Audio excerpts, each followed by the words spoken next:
Hey, so I wanted to do another video. This one kind of on working tools and stuff.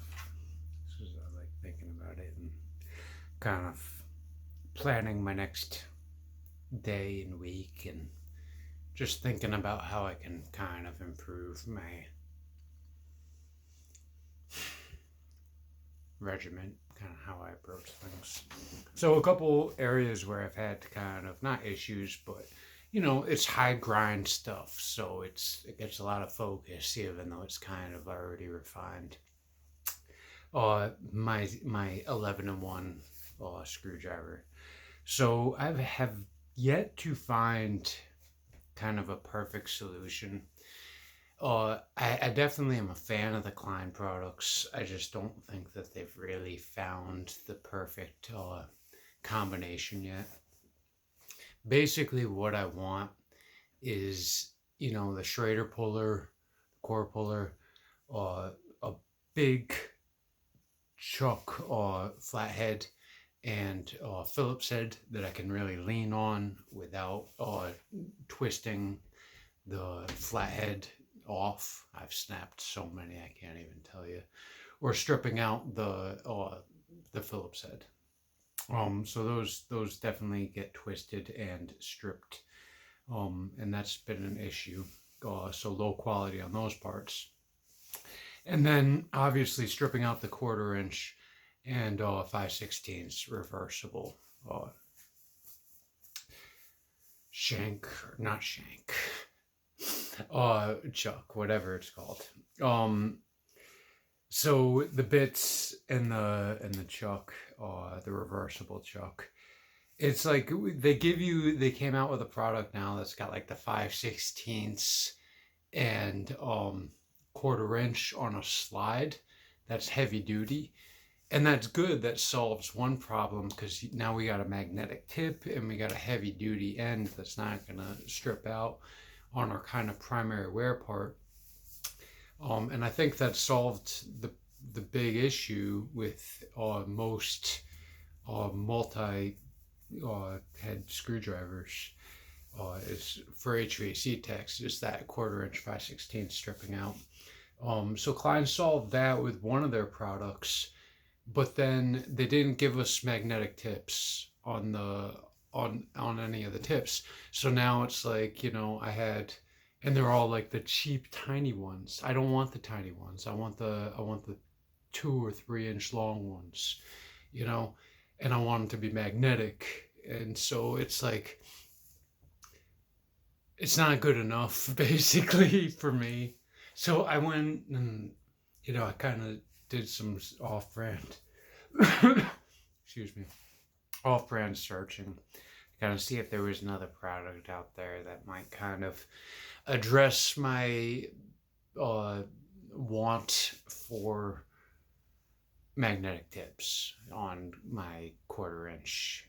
I'm sorry, not just my 1/4 inch 5/16, but my magnetic tips for my flathead and my magnetic tips for my Phillips head. High strength uh, parts too. I'm just so sick of it. I don't want the tiny ones. I don't need 50 squares. I want one big, one 1/4 inch. I'm sorry, one Phillips head, one flathead, big and magnetic. And then, if that's all that they can do, then that's all they can do. But a big Phillips head and um, flathead magnetic, and then a little or another big core puller and torque magnetic, and then a 1/4 inch and 5/16 magnetic with high durability ends on them would be the perfect solution. That product does not exist on the market, and I think every HVAC tech on the planet wishes it did.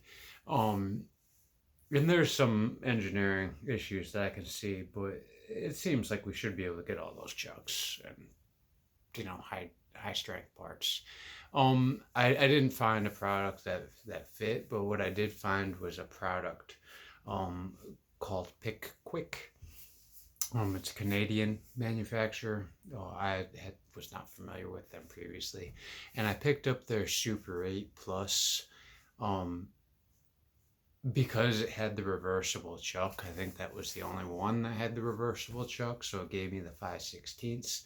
And then I bought a spare, um, oh, I can't think today.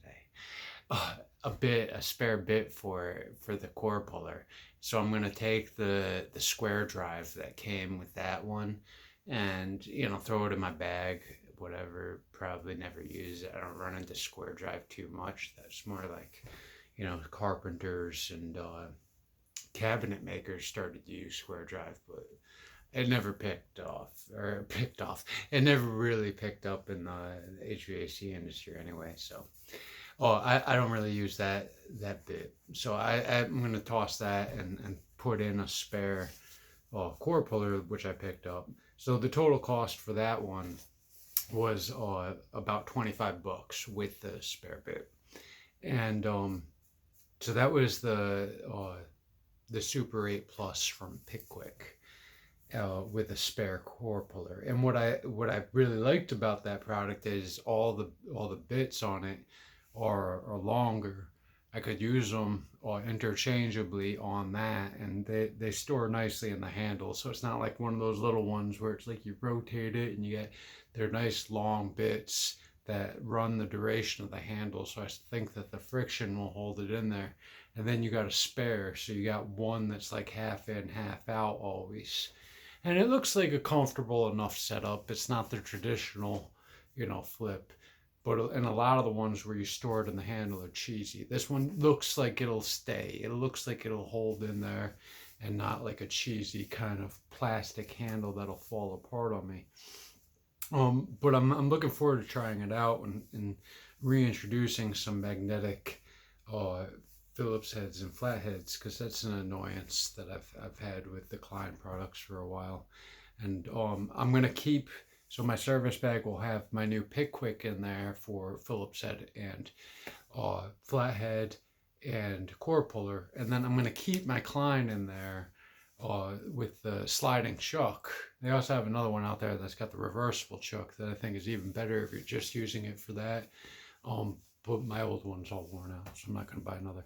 I'm going to keep the sliding chuck just to have magnetic 1/4 inch and 5/16. And I think that's, even though it's stupid, I shouldn't have to carry 2 screwdrivers in a service bag. I'm going to give it a try until the market kind of gives a product that has everything I need in one for a service tech, which, like I said, is heavy duty 1/4 inch, heavy duty 5/16, both magnetic, big Phillips head, magnetic, big flathead, magnetic. I'm sorry, it doesn't have to be magnetic. Small screwdriver flathead, and then a doesn't have to be magnetic core puller. So that's what I need, and the product doesn't exist, and it's annoying me. The product that I've used a couple times now, and I want to hoard it like crazy because I'm a big fan of it, is the Supco 88 oil additive. It smells like you're putting paint thinner, but it works like WD-40. I've had a few experiences with it, and I've also used other oil additives in the past. Although sometimes I think when you're working on some of this really small refrigeration equipment, you get to see like exaggerated situations compared to residential. I noticed in residential, it's like the compressor's working or the compressor's not working. Finding in commercial refrigeration that like these compressors sometimes are like barely working. Yeah, I found it a bunch of times. Things like overamping, it's overheating, it's like it's barely hanging on. And I think more so in on these smaller units, we have the ability to resuscitate them and see those returns almost immediately. And I'll tell you, I've added this Supco 88 product to a couple compressors now, and it's it's gonna just change the reputation wherever I go for the better. I also think that using it after the fact, if you do use sealant, and I got no problem with using sealant. I've been talked out of it on capillary tube systems, and I understand why. Obviously, capillary tube systems are generally operating um, by a thread, literally. So they're very sensitive. And same thing with anything ductless. I would never put any sealant in a ductless system or a capillary tube system. But other than that, I don't have a problem with using sealant. I do think that there's a risk to the filter dryer. You need to measure your temperature drop, ideally afterwards. But on the flip side, like people who are choosing to do sealant instead of leak detection are not spending money on the system. That's why they're putting sealant in instead of fixing the leak. So they're not necessarily the type of customer who's going to pay you to come back and check the temperature drop across a filter dryer, or add a product like Supco 88 to potentially mitigate any damage to the compressor oil that the sealant may inadvertently cause. You know, we don't know what the moisture content of the filter dryer is, and we don't know what the moisture content in the oil is. And when we add these additives, we are, risking changing the restriction or the viscosity. And that's why technicians don't use it. I think a product like Supco 88, used not in immediate conjunction with, but after the fact, would help to mitigate those potential issues. And I think it's the right thing to do.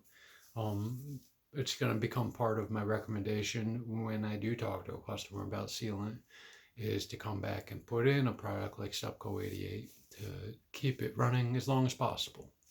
That's all. Like,